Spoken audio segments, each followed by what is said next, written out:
Standard form is a way of writing very large numbers, for example, the mass of the Earth, and very small numbers, for example, the mass of a carbon atom,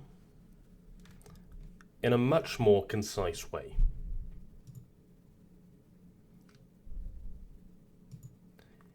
In the GCSE, we need to be able to write regular numbers as numbers in standard form. So it's really helpful to remember this definition. A number in standard form is of the form a times 10 to the power of n, where a is a number less than 10, so between 1 and 10, and n is a whole number. Now, for very large numbers, n is going to be positive, and for very small numbers, n will be negative. And we'll discuss that more shortly. To begin with, let's try an example. If we want to write 4.17 million, which is what I've got here, in standard form, we know that it will be of the form 4.17 times 10 to the power of something. It cannot be 41.7 times 10 to the something, because then a would be bigger than 10. And it can't be 0.417 because then a would be less than 1. So what we do, we write down the original number, 417, and then there's 4 zeros.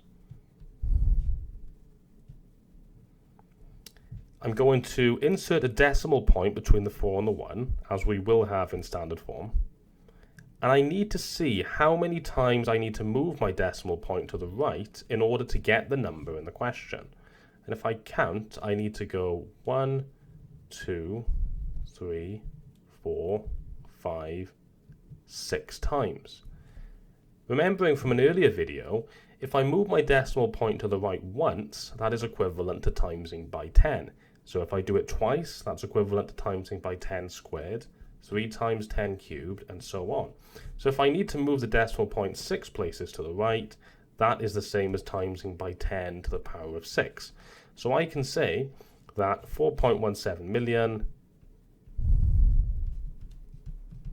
is equal to 4.17 times 10 to the power of 6.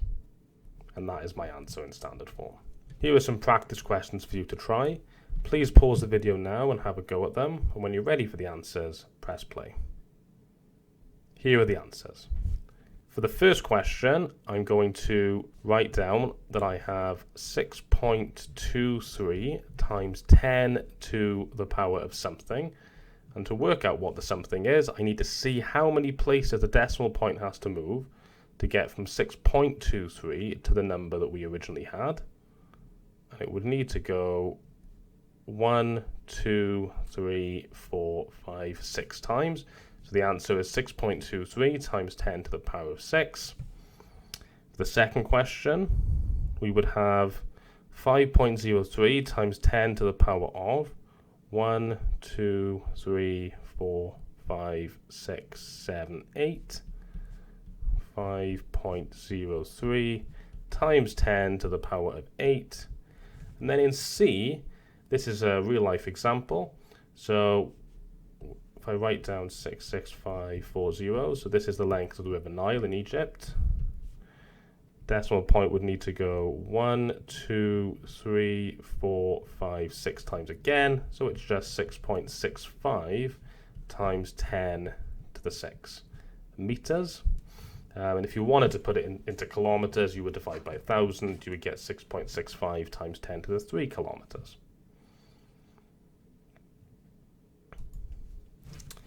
As we discussed at the beginning, we can also use standard form to write small numbers. The mass of a hydrogen atom is this written down. I'm not even going to try and say it. We need a better way of writing this rather than writing all the zeros. So we can again use standard form, but this time the n will be negative. For example, if we wanted to write 0.0000081 in standard form, the first thing I would do is write the significant figure, so that's 81, or 8 and 1. I'm going to put a decimal point after the first digit, so I have 8.1, and then consider how many times I would need to move my decimal point backwards to get the number in the question. Or you can just look at how many times that decimal point will need to move to the right to get between the 8 and the 1. So it will be 1, 2, 3, 4, 5, 6, 7. So we have 8.1 times 10 to the minus 7, because this is a number less than 1. If I wanted to write this number in standard form, so 0.00034, I need to remember that I'm going to have 3.4 times 10 to the something in standard form. And I need to see how many places the decimal point needs to move to get between 3 and 4.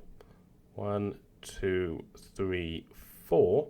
So I have 3.4 times 10 to the minus 4. And again, it's a minus because the number itself is less than 1. You can imagine that if I had 3.4, if I multiplied it by 10 to the minus 4, the decimal would go 4 places to the left. It would get smaller. Here are some practice questions for you to try. Please pause the video now, and when you're ready for the answers, press play. Here are the answers.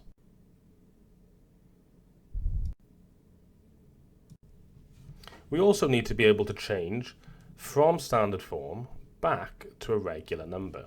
For example, if I wanted to change 3.6 times 10 to the 5 to a normal number, we just need to write 3.6 and then move the decimal point 5 places to the right. Because if we times by 10 to the power of 5, that's like multiplying by 10 5 times. And every time you multiply by 10, the decimal point will move 1 place to the right. I like to put some zeros in to help me keep track of where I'm going. So I have to move the decimal point 5 places to the right. So I have 1, 2, 3, 4, 5, which will give me an answer of 360000, which is just going to be 360,000. On the other hand, if I wanted to change 4.36 times 10 to the minus 5 to a normal number, it's exactly the same procedure, but the decimal needs to go to the left. So I'm just inserting some placeholder zeros to help me.